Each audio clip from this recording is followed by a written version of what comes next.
नमस्कार, मैं प्रतीक Kumar WeCare foundation से। और मैं कल्पना कल्पना कला केंद्र की तरफ से। पहले तो आप सबको दिवाली की बहुत सारी शुभकामना। जैसे आप जानते हैं, दिवाली हमारा हिंदू धर्म का सबसे बड़ा त्योहार है। आज के दिन हम दोस्त दुश्मन सब साथ में मिलके दिवाली का त्योहार मनाते हैं। हाँ, दिवाली का त्योहार हमारे लिए बहुत मान्य है, क्योंकि हिंदू धर्म के अनुसार दिवाली बहुत बड़ा फेस्टिवल है। तो बस आप सब भाई बहन से मेरी विनती है कि आने वाला वक्त नया साल आपके लिए शुभदायी हो। और जैसे जानते हैं, दिवाली के त्योहार में हम लोग लक्ष्मी जी की पूजा करते हैं, हमारे देव देवताओं की पूजा करते हैं। तो आज हमने सोचा, जिनके नाम पे हमेशा जय भगवान रहते हैं, ऐसे जय भगवान से क्यों ना मिला जाए। तो आइए आपसे मिलाते हैं हमारे वन एंड ओनली सेठ नानजी ठक्कर, जिन्होंने जय भगवान के नाम से भी लोग जानते हैं। तो दिवाली के त्योहार उनके साथ मनाते हैं। सर, आपसे दो शब्दों कहना चाहोगे। पहले तो हमारे सभी श्रोताओं को दिवाली की शुभकामना दीजिए। जय भगवान, जय भगवान, जय भगवान। दिवाली की सभी पूरे विश्व में, भारत में सभी की अच्छी दिवाली जावे ऐसे भगवान के पास मैं प्रार्थना करता हूँ।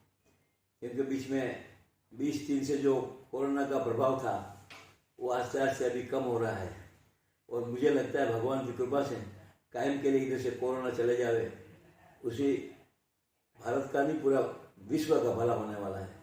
तो फिर से सभी पूरा परिवारों को जो बीच में एक बरस दिवाली नहीं कर सके उनको भी मैं अभिनंदन देता हूँ, और सभी को भगवान की कायम कृपा रहे ऐसे मैं बधाई देता हूँ और जय भगवान कहता हूँ। जय भगवान, जय भगवान, जय भगवान। धन्यवाद जी। तो ये थे हमारे उदार दिल और दानवान हमारे नानजी से, जिन्होंने हमेशा गरीबों की, दीन दुखियारों की हमेशा मदद की है।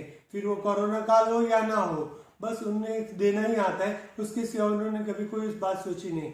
और ये आज हम उनके ऑफिस में, उनकी कॉलेज में हैं।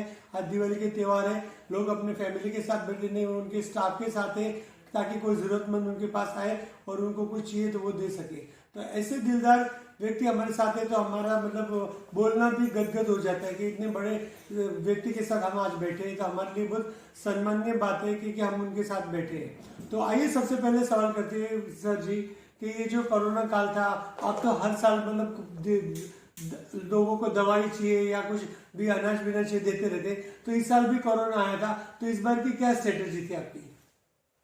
जय भगवान। मैं समझता हूँ कि 20-3 से कोरोना आया है, जब से हम लोग पूरे भारत में घूम रहे हैं, गांव-गांव जा रहे हैं, और गांव-गांव जहाँ जहाँ भी हमें फ़ोन आते हैं कि इधर कुछ भी तकलीफ है खाने के लिए, तो उधर सेंटर खोल देते हैं।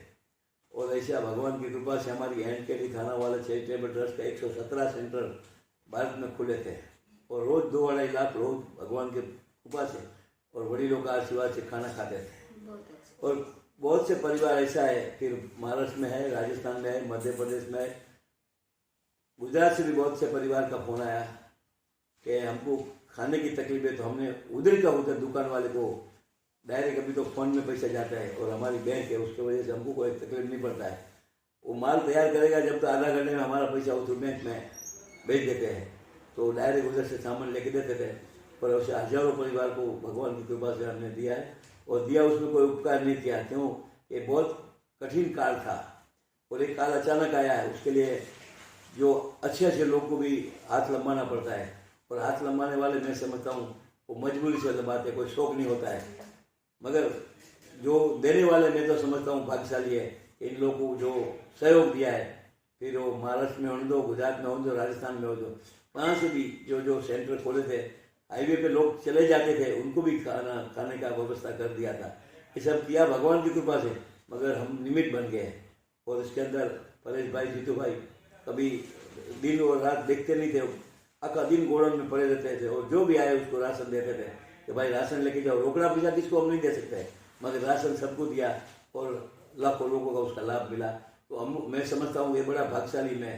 तो मैं 23 तारीख को जब से 3 से कोरोना आया, जब लोगों को अपील किया था कि आप लोग कुछ मत करो, मगर आजू बाजू में जो रहने वाले उसको कुछ तकलीफ है खाने की तो खाने का दो, पैसा देने की कोई जरूरत नहीं, मगर खाना दो।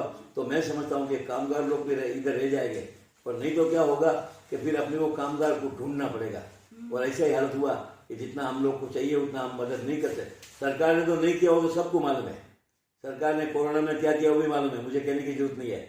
मगर हमारे भी कुछ फर्ज होती है समाज की कि हमको भगवान ने सुखी किया है तो हम जिसको जरूरत है उसको खाना खिलाओ, पैसा मत दो। क्योंकि हमने बहुत वर्ष के पहले एक्साइज केंद्र सरकार ने बढ़ाई थी तो पूरा भिवंडी बनता, पूरे मुस्लिम लोगों को खाना दिया, बरसों एक महीना पूरा दिया, रोज 5-6 हजार खाना खाते थे। वो कुछ मांगते नहीं थे क्योंकि वो पुरुष तो कहाँ भी जाते हैं, महिला कहाँ जाती है, और महिला लाइन लगा के खाना खाती थी। तो ये खाने का देने का मौका जो मिलता है वो हम हमारा भाग्य की बात समझता हूँ। तो फिर से आप सभी को इसमें जो कोरोना में से आप किसको भी तकलीफ तो बहुत लोगों को हुआ है। बात करते 4 लाख 5 लाख, मैं समझता हूँ 25-30 लाख लोगों को गए ऊपर, किसका भाई, किसका बहन, किसका माता, किसका पति, किसका चाचा, सब कुछ गए। और सबको भगवान को हम यही प्रार्थना करता हूँ कि अचानक गए उनका घर में परिवार में जो तकलीफ हुई है उसको सहन करने की शक्ति मिले, और साथ साथ में जो गए आत्मा उसको भगवान के घर में ले जाए, वैसे भगवान के पास प्रार्थना। जय भगवान। बहुत अच्छे नानजी जी ठक्कर जी ने जो अभी बोले हैं, जय भगवान, मतलब उनकी बात है, जय भगवान तो उनके मुंह पे ही रहता है। जैसे कि देख रहे महाराष्ट्र हो या गुजरात हो, कहीं पे भी हो, इनकी सेवा हर जगह पे दी गई है। और भगवान तो किसी को जरिया बना के भेजते थे, इसलिए ये महान आत्मा को इनके द्वारा इतने सारे लोग परिवार का खाना पीना, बोलते हैं सबसे बड़ा दान अन्नदान होता है। नानजी सर जी इसमें सबसे आगे बढ़े। तो हमारी जो टीम है विकी टीम का अप्रिशिएट करके आप ऐसे ही सेवा करते रहो और आप अपना नाम ऐसे आगे बढ़ाओ, ताकि भगवान आपके ऊपर ब्लेसिंग रखे और आपकी सेहत हमेशा बनी रहे, ताकि आपको और दुनिया को हमारे चैनल के माध्यम से पता चले आप जैसे लोग को दुनिया में खास जरूरत है। अगर आप ठीक रहेंगे तो शायद और बेरोजगार लोग जो भूखे हैं, बेरोजगार है, जिन्हें कोई तकलीफ है, तो हमेशा वो सही सलामत रह सकते हैं। Thank you so much. नंजी सर, मेरा दूसरा सवाल आपसे ये है कि अभी ज़्यादा करके अभी लोगों को प्रवास करने में बहुत दिक्कत ही हो रही है। ट्रेन में दो वैक्सीनेशन न हो तो ट्रेन में प्रवास करने नहीं देते, तो वैक्सीनेशन का कोई कार्यक्रम रखा है क्या आपने? जय भगवान। वैक्सीनेशन का कार्यक्रम अभी हमारे कॉलेज में अभी भी शुरू है और बहुत दिन से शुरू है। ऐसा तो जब भी वो इंजेक्शन मिलते नहीं थे उस टाइम में भी भगवान की ऐसी कृपा हमारे ऊपर थी कि हमारे जो गोडाउन है उसके अंदर उनका गोडाउन है जो इंजेक्शन देने का, उसका इंजेक्शन उस टाइम में 50,000, 60,000, 40,000 में ब्लैक में चलता था और हम 3,900 में देते थे। मगर देते थे किसको? कि जो पेशेंट है और जो डॉक्टर चिट्ठी लिख के दे और पेशेंट है उसको देते थे कि जिससे ब्लैक मार्केट नहीं हो और डायरेक्ट हमारा आदमी जाके उधर पहुंचा गया और 3,900 रुपया लेके आवे। तो ऐसा स्कीम किया था और उसका बहुत लोगों ने लाभ भी लिया। और हमने जहाँ जहाँ कठिनाई आती है वो हमारा पहुँचने का काम है, पहुंचाता है भगवान, मगर हम निमित्त बन जाते हैं। तो सच्ची बात है, जैसे अच्छा काम हुआ की बात करें तभी भी आगे आए। और वैक्सीनेशन की बात करें, जैसे लास्ट टाइम हम लोग को पता चला कि वैक्सीनेशन बहुत मारामारी हो रही थी, महामारी के टाइम पे ठीक से वैक्सीनेशन मिल नहीं रहे थे। जैसे कि सेठ जी ने भी बताया कि एक वैक्सीन में 50,000 तक उनकी कीमत थी, तो इन्होंने वो भी सेवा बड़े दिल से की। तो आपने मतलब बहुत महान कार्य किया है। और मैं आपसे और एक प्रश्न पूछना चाहूंगी, ये वैक्सीनेशन का स्टार्ट आपने कब से प्रोग्राम कब से स्टार्ट किया है आपने? अभी भी वैक्सीनेशन का हमारे कॉलेज का हॉल में सभागृह में रोज विद्यार्थियों को हम लोग दे रहे हैं। Very good. कर रही है महानगर पालिका काम, मगर हमारी जगह में कर रही है। और हमने पहला लेटर हमने कॉलेज खोलते ही दिया था, लेटर म्यूनिसिपालिटी को, नगर पालिका को, कि आप लोग हमारे बच्चे लोगों को पहला वैक्सीन का व्यवस्था करो।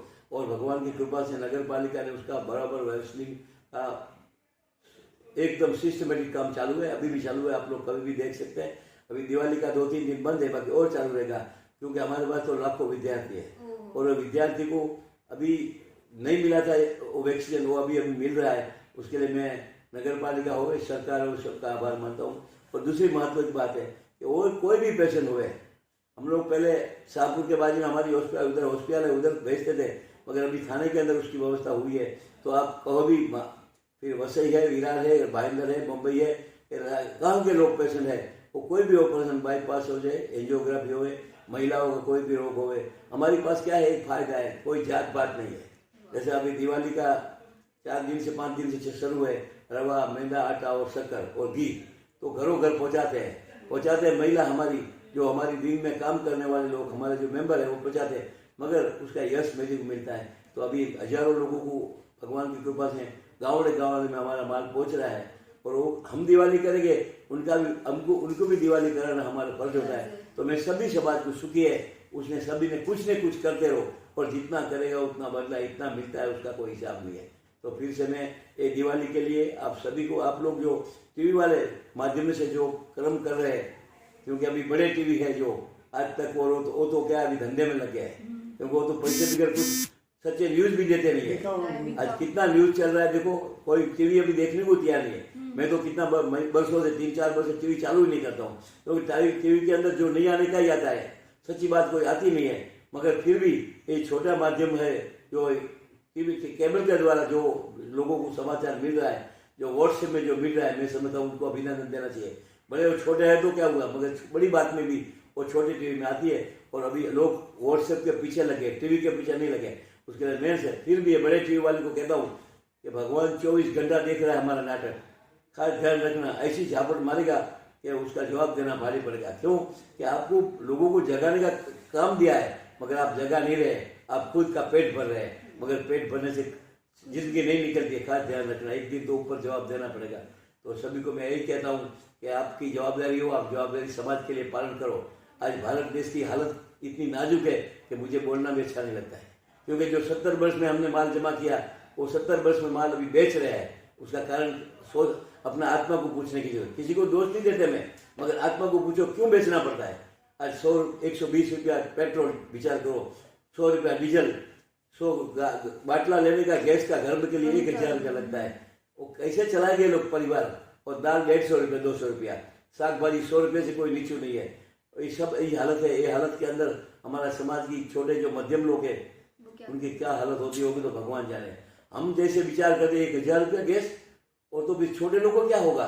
तो खास ध्यान रखो, भगवान सब देख रहा है और एक दिन उसको जवाब देना पड़ेगा।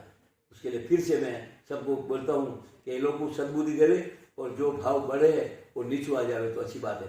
क्योंकि हमने आप लोगों को अच्छे दिन के लिए, मगर अच्छे दिन आए नहीं। खास ध्यान रखो, हमारे अच्छे दिन आए, समाज के बड़े बड़े लोगों के अच्छे दिन आए, मगर छोटे लोग के अच्छे दिन नहीं है। उसके लिए अपने को सबको जवाब देना पड़ेगा। तो मेरी एक सबको विनती है कि हम कुछ सुखी हुए तो हम दूसरे के लिए हाथ लंबावे, तो मैं समझता हूँ अपने को पुण्य मिलेगा और किसको पुण्य नहीं मिलेगा। जय भगवान, जय भगवान। तो दर्शक मित्र, ये थे हमारे सर नानजी खिमजी ठक्कर, जय भगवान के नाम से प्रचलित है। और आज का संदेश जो उन्होंने हमारे पॉलिटिशियंस, हमारे मीडिया और हमारे जो करप्टेड लोगों के लिए बड़ा सा तमाचा है, क्योंकि जो काम उनको करना चाहिए वो नहीं करते। और हमारे सेठ नानजी ठक्कर दिन दहाड़े, रात हो दिन हो, बस सेवा ही करते रहते। तो हमारे देश को, हमारे समाज को ऐसे लोगों की जरूरत है। तो बस आगे आइए और सेवा कीजिए, कोई जैसे आप बोल रहे एक महत्व का बात है कि हमारे मैनेजिंग ट्रस्टी थे धनलक्ष्मी नानजी पैथाना वाला, 2 वर्ष के पहले गुजर गए हैं। उनके लिए खास भागवत रखा है मोक्ष के लिए। मोक्ष तो गया है, मोक्ष है उनका, तो भागवत बंद्रावन में रखा है, वो भी किधर, कृष्ण मंदिर के अंदर। तो कैसी भागवत रखा है, हिंदी, मराठी और गुजराती। सवेरे 4:30 से 6 सवेरे मॉर्निंग में काकड़ आरती है। उसके बाद 6 से 9 मराठी कथा है, भागवत है मराठी में, नाना महाराज करके भागवत कथा का है। फिर 9 से 12 मनुष्य योगेंद्र भट्ट पीज वाले जो अमेरिका में रहते हैं, उनकी कथा है। फिर 3 से 6 और पीज वाले की कथा है गुजराती में। और फिर शाम को 6 से 9 हिंदी में कथा है। तो तीनों कथा एक ही जगह पे, एक ही स्टेज के ऊपर। स्टेज अलग अलग है, मगर कृष्ण भगवान के मंदिर वृंदावन के अंदर है। तो इसका सब लोग लाभ ले सकते हैं। फिर से मैं निमंत्रण देता हूँ कि आप उधर आएंगे तो खाना पीने का सब सगवड़ भगवान करेगा और आपको निमंत्रण है। जय भगवान। तो बहुत अच्छा है दर्शक मित्रों, जैसे कि जय भगवान ने बताया, जो ये भागवतम जो पूरा कलयुग का वर्णन दिया है। तो अगर आप इसका लाभ उठाना चाहते हो, जैसे कि जय भगवान ने बताया, वहां पे आ जाइए, इसका लाभ उठा सकते हैं। और बस आखिरी सवाल मेरा है आपसे, क्योंकि मेडिकल की लोगों को स्वास्थ्य जैसे जरूरत है, तो खाने का तो उन्होंने बंदोबस्त कर दिया। जिसी को मतलब कोई खाने की कोई आपत्ति हो रही है तो उन्हें कांटेक्ट कर सकते हैं, तो उनके वहां पे वो खाने का बंदोबस्त कर सकते हैं। साथ ही साथ हमारा स्वास्थ्य हमारे जीवन के लिए जरूरी है, तो उनके लिए उन्होंने तो पहले भी हमारे चैनल को बताया हुआ है, या लोगों के लिए पैम्पलेट भी बांटे, कागज भी है कि आपको मेडिकल की कोई भी सेवा हो, ऑपरेशन का हो, एडमिट होना हो, दवाई का हो, तो वो सेवा उन्होंने देती है। तो अभी हमारे सर से जब भी बात हुई तो उन्होंने कहा यहाँ पे थाने में भी सर्विस दी है। तो सर जी, हमारे दर्शक मित्रों को बताइए, किसी को मेडिकल सर्विस लेनी तो कैसे ले सकते हैं और कहाँ पर है? आप कभी भी हमारे ऑफिस में एनकेटी कॉलेज के अंदर है, कलेक्टर ऑफिस के बाजू में है, थाना वेस्ट में। कभी भी आप आ सकते हैं सवेरे 9:30 से 11, 11:30, 12, 12:30 तक। आपको आपका जो रिपोर्ट है, एंजियोग्राफी है, बाईपास सर्जरी है, महिला का कोई रोग है, वो खाली एक्सरे लेके आना, उसका रिपोर्ट लेके आना। उसके लिए वही टाइम हम हमारी हॉस्पिटल में दाखिल कर लेंगे और उसका कोई चार्ज नहीं है। दवा भी फ्री ऑफ मिलेगा और साथ में खाना भी प्योर वेजिटेरियन मिलेगा। दूसरी महत्व की बात है, आज समाज के अंदर, भारत के अंदर ड्रग्स बहुत आ रहा है। वैसे बीड़िया, सिगरेट, तंबाकू, पहले दारू होते थे इतने जोर में, ऐसा ड्रग्स का जोर चल रहा है। अभी थोड़ा दिन के पहले ही 21,000 करोड़ का ड्रग्स मुंद्रा में उतरा है। मुंद्रा में विचार करो, 21,000 करोड़ का। और बीच में 1 बरस से 1.5 बरस से चल रहा है महाराष्ट्र के अंदर भी ड्रग्स का, जो फिल्म स्टार वाले को पकड़े थे। और बस तो इतना आता है कि कोई हिसाब नहीं है। पानी के माफिक आता है, तो खास ध्यान रखो। हमारे बच्चे एक दफा चुगाल में आ गए तो कभी वापस नहीं आए, वो चुगाल में से निकल सकते हैं, क्योंकि एक दफा उसको फोकट पानी को मिलेगा, बाद में वो पैसा देके, चोरियां करके, लूट करके भी वो खाना पड़ेगा। वो इतनी खतरनाक चीज है और भारत के लोगों को जागने की जरूरत है। और खास युवा पीढ़ी उसके अंदर फंस गई है। उसके लिए युवा पीढ़ी को बाहर निकालने के लिए हमारे माँ बाप ने भी इसका ध्यान रखना चाहिए। उसके हाथ में गलत पैसा नहीं जाना चाहिए कि जिससे वो ड्रग्स की नाट में लग जाए। और ये ड्रग्स कितना खतरनाक है मुझे कहने की जरूरत नहीं है। रोज करोड़ों रुपए का पकड़ा जाता है, मगर करोड़ों नहीं, अब्जों रुपया तो आ रहा है, वो महत्व का है। वो आ रहा है, कोई नहीं देखता है, पकड़ा जाता है, वो पकड़ा जाता है, उसका भी क्या होता हो तो भगवान जाने। तो फिर से मेरी सबको विनती है कि आपको सुखी होना है। ये दिवाली के दिन कहता हूँ, मैं तो पूरे भारत में बोलता हूँ, दिवाली के दिन इतना ही मेरी विनती है आपको कि आपको जब सुखी होना है तो घर मंदिर जैसा बनाओ। घर की स्त्री लक्ष्मी है, उसको अच्छे रखो। माँ बाप भगवान से बड़े हैं, उसको कभी दुख हो ऐसा व्यवहार मत करो। तो मैं समझता हूँ भगवान आपके घर में आएगा। मगर आपके घर में कभी आएगा, आपका घर मंदिर जैसा होना चाहिए। जैसा मंदिर में कोई वसन नहीं कर सकते तो घर में कैसे कर सकते हैं। मंदिर से बड़ा घर मंदिर है, खास ध्यान रखना। फिर से आप शिक्षण और संस्कार खाली इस बच्चे को दो, पैसे देने की जरूरत नहीं है, गाड़ी देने की जरूरत नहीं, मगर शिक्षण संस्कार देने में कम पड़े तो भगवान हमको माफ नहीं करेगा। फिर से सबको धन्यवाद। दिवाली के लिए सबको साल मुबारक, साल मुबारक। जय भगवान, जय भगवान, जय भगवान। तो ये थे हमारे सेठ नानजी खिमजी ठक्कर। तो आपको कैसा लगा हमारे कमेंट बॉक्स में जरूर लिखना। और हाँ, हमारे इस वीडियो को शेयर, लाइक जरूर करना। धन्यवाद।